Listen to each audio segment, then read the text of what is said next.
Hello, c'est HR, votre chroniqueur. Alors aujourd'hui, je vais vous parler du film Rebel Moon, plus précisément la Snyder Cut. Alors à la base, je fais partie de ceux qui ont apprécié la version précédente du film Rebel Moon, partie 1, partie 2. J'avais d'ailleurs effectué des vidéos expliquant le pourquoi j'avais apprécié ces films.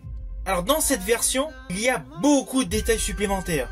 Déjà, lorsque l'on cumule la durée de la partie 1 et de la partie 2, on avoisine les 6h30 de film. Donc forcément, beaucoup plus de détails, beaucoup plus d'arc narratif développé. Et justement, c'est ce qu'il fallait à ce film Rebel Moon. Je prends un exemple.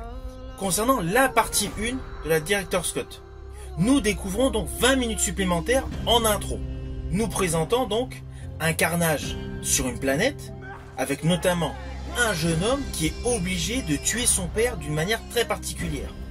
En fait, ce personnage, on le découvre quelques instants après, sur la fameuse planète où toute l'histoire débute réellement, avec l'actrice Sofia Boutella.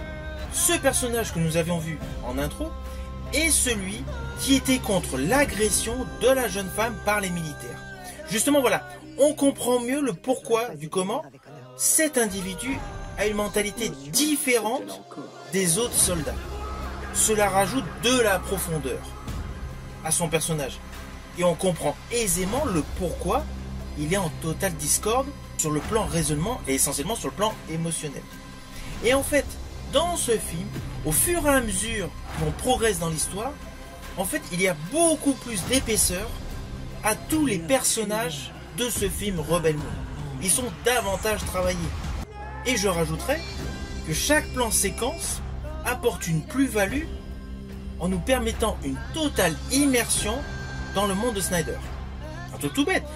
Lorsqu'il y a les paysans qui travaillent, on a vraiment l'impression qu'on est avec eux. Lorsqu'il y a le recrutement des différents combattants, plusieurs petits détails ont été rajoutés. Et sur le fond, lorsque l'on a vu la totalité des deux opus version longue, on a davantage d'explications sur leur cursus de vie. Ainsi, cette nouvelle version de Snyder est 100 fois meilleure. Selon moi, cette version aurait dû sortir initialement.